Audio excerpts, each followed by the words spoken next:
Igikondo twe tugeze hano bayita gute Kicukiro oya hano tugeze neza bayita inyuma ya Eto. Reka tubahe ikaze badukurikiye kuri tubicano ya Paroisse Seven Saparoti Igikondo. Aha turi muri Arkidiocese ya Kigali, turi muri Paroisse ya Kicukiro aho urubyiruko rwa zone pastorale ya Kicukiro rwakoze igikorwa cy'urukundo muri iki gihe cy'igisibo kugira ngo bitegure kuzahimbaza umunsi mukuru wa Pasika, ariko hari igikorwa bakoze kidasanzwe. Iyo tuvuze rero zone pastorale ya Kicukiro igizwe na Paroisse 6, ni Paroisse Kacyiru Kagugu, Paroisse ya Regina Pacis Remera, Paroisse Gikondo, Paroisse ya Kanombe, Paroisse ya Kicukiro birumvikana na Paroisse ya Gahanga. Abajeni rero bakaba bitabiriye iki gikorwa, ni igikorwa kidasanzwe cyasabye ubwitange, batarebye uko ikirere cyaramutse. Abajeni bakunda kuva mu mashuka biba bigoye, ariko ababitanze ku rwego rwo hejuru. Hari inkumi n'abasore bagiye batandukanye nk'uko mubireba kunyakira amashusho zanyu.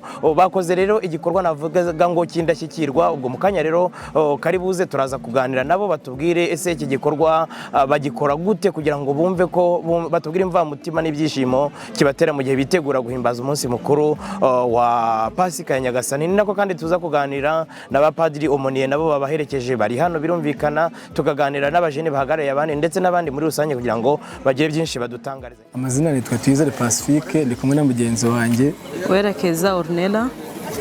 Twaje hano nk'urubyiruko rwa Paroisse ya Gikondo, twaje mu gikorwa cy'urukundo kuko dusanzwe tugikora mu gihe cy'igisibo. Ni igikorwa dukora cyo kwitagatifuza, tugikora ku rwego rwa zone yacu ya Kicukiro. Twaje kwifatanya n'abajene bo mu yandi maparuwasi agize iyi zone kugira ngo dukore iki gikorwa cyacu cy'urukundo uko bisanzwe buri mwaka mu gihe cy'igisibo. Amazina yanjye nitwa Ntawuryimara Beatrice. Mu by'ukuri ibyambayeho nabonye ari nk'abamarayika banguyeho rwose pe, natunguwe nishimye byandenze, nabuze uko mbigenza. Iki gikorwa ukuntu bagiteguye babimbwiyeho ngira ngo ni ukwiganirira, mbifata nk'aho bitanakomeye rwose. Mbese nabonaga ari nk'inzozi, ntabwo ibi bintu byashoboka, ariko mu by'ukuri nagiye kubona mbonye mu gitondo koko numva umwana arambwiye ngo imodoka imennye amabuye. Nabuze aho nkwirwa, ndishima mu by'ukuri. Ngira ngo nkubwire ngo wagira ngo ni nk'abamarayika baje bangendereye mu bintu byantunguye, sinabona n'ukuntu mbivuga pe. Nishimye cyane byandenze kuba aba bana b'Imana, uru rubyiruko mbese rwaravuze ati tuzirikane n'uriya mukene uri hariya. Ni Imana, sinabona ukuntu mbivuga. Twingene Marie Louise, nkaba naturutse muri Paroisse ya Gikondo. Yego, kuzinduke igicuku nk'iki ukaza kwifatanya n'abandi muri iki gikorwa cy'urukundo cyo kubakira uyu utishoboye, wowe kuri we nk'umujene kigusigira iki? Kinsigira ibintu byinshi cyane kuko batubwira ko gukorera Imana nta gihombo. Niyo mpamvu tuzinduka tukaza gukorera Imana kuko tuzi yuko ingororano yacu iri imbere nk'uko ijambo ry'Imana rikomeza kubitubwira buri munsi. Rero twumva ari ikintu twumva cyane, bityo tukazinduka tukavuga ati dukore igikorwa cy'urukundo, cyane cyane ko ari igihe cy'igisibo, ari byo batubwiriza cyane gukora ibyiza mu gisibo. Nubwo mwaje muri benshi ariko hari abajeni batashoboye kuza kubera impamvu zigiye zitandukanye. Message ubaho n'ubutumwa ubaha n'ubuhe bwo kugira ngo nabo bajye bahaguruka bifatanya n'abandi mu gikorwa nk'iki cy'urukundo? Message nabaha nuko ubutaha bazaza kandi nabo barabibona ko ari byiza, benshi barabizi ko ari byiza, ariko kubera imbogamizi z'umuganda n'iki kugera hano ntago byaboroheye, ariko turazi neza ko nabo babyifuzaga ubutaha bazatwegera cyangwa se bakaza tugafatanya nk'uko bisanzwe. Amazina ni Kaboyi Bernardin, ndi umuyobozi w'urubyiruko muri zone pastorale ya Kicukiro ndetse no muri Paroisse ya Seven Saparoti Igikondo. Iki ni igikorwa ngarukamwaka dusanzwe dukora muri zone pastorale ya Kicukiro. Buri mwaka mu gisibo dukora igikorwa cy'urukundo tugenda tuzenguruka amaparuwasi yose agize zone yacu.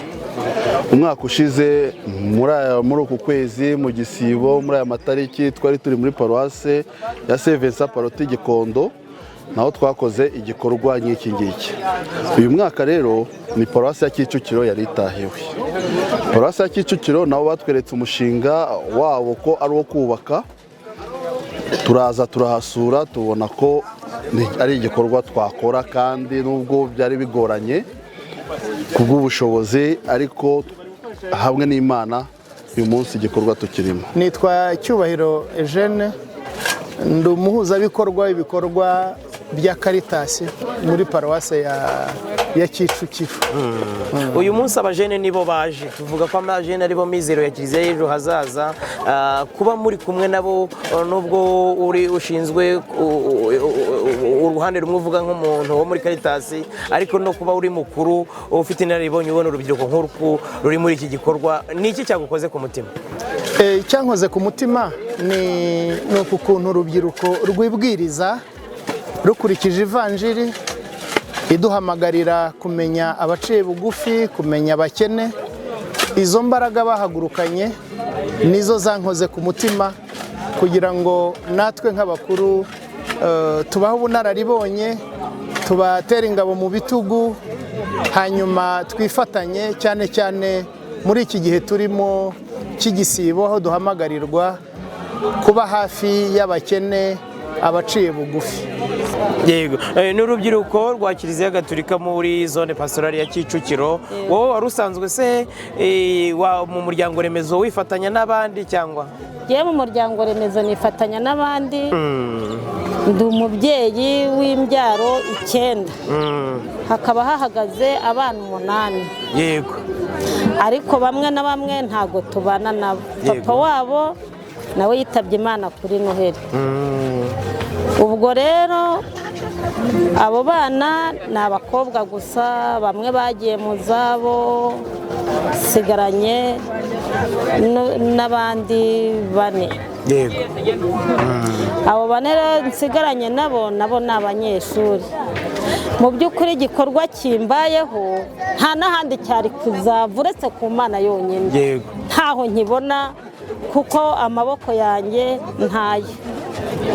Uru rubyiruko rufatanyije rwaje kugusanira iyi nzu, wowe witeguye kuyibungabunga gute kugira ngo ibi byiza uronse binyuze mu maboko y'uru rubyiruko bizagumeho? Icya mbere ngiye kuyibungabungira nk'uko n'undi aricyo cyari kingize n'isengesho, niryo ngiye guheraho nkashimira bano bantu, ubundi nkayifata neza nkuko na leta ubu noneho iri no kudusaba ngo ibintu by'amasuku, bajyaga bavuga ibintu by'amasuku, nkibaza iyo suku ugiye nkumva ntaho izahera, nkumva ntaho nabona. Nzayifata neza, kandi ni ukuri nabashimiye nkibabona nta n'ikintu baratangira. Nitwa Dafroze Mukaturatsinze, ndi umuyobozi w'umuryango remezo muri iyi mpuza yacu Saint Augustin Rukatsa ya mbere. Umuryango remezo wanjye ni Saint Vincent de Paul, ari nawo uyu muryango wafashijwe utuyemo mu ruhande uherereyemo. Twese nk'abakristu batuye muri uru ruhande turashimira cyane abajene batekereje iki gikorwa bakaduhitiramo gufasha uyu muryango, kuko murabona ko ubabaje. Rero ngewe icyo nasaba ni uko nyine iyi gahunda yakomeza ikajya igera ku bantu bose, ahari ibibazo hose hakajya hamenyekana, bityo bikarushaho kugenda byungura umuryango nk'uyu, biwuzamura, kuko kugira ngo ubone umuterankunga waza akakwitangira abitekereje abikuye ku mutima we ni hake biboneka. Natwe rero nk'abakristu b'umuryango remezo mpagarariye turabashimiye twese. Ese Imana ibaha umugisha, isubize aho mwakuye, kandi ikomeze yagura ibitekerezo byanyu, ibongerere ku buryo nta muryango n'umwe uzaheranwa n'ibibazo nk'ibi, kandi urubyiruko ruhari n'abakristu muri rusange twese duhari. Nitwa Padiri Izategeka Isaac, nkaba ndi Padiri Omoniye w'urubyiruko muri paruwase ya Gikondo, nkaba ndi Padiri wungirije, nkaba ndi na Omoniye w'urubyiruko muri zone pastorale ya Kicukiro mu rubyiruko. Nk'uko turi mu gihe cy'igisibo, twifuje ko uyu mwaka nk'uko bisanzwe twagira igikorwa cy'urukundo nk'urubyiruko ku rwego rwa zone ya Kicukiro. Kaba rero ari umuco dufite mbere na mbere, bikaba atari ubwa mbere byabaye. Ndabibutsa ko umwaka ushize cyabereye igikorwa nk'iki muri paruwasi ya Gikondo, noneho ubu tukaba twahuriye rero muri paruwasi ya Kicukiro, aho n'ubundi twasaniye umukristo utishoboye inzu.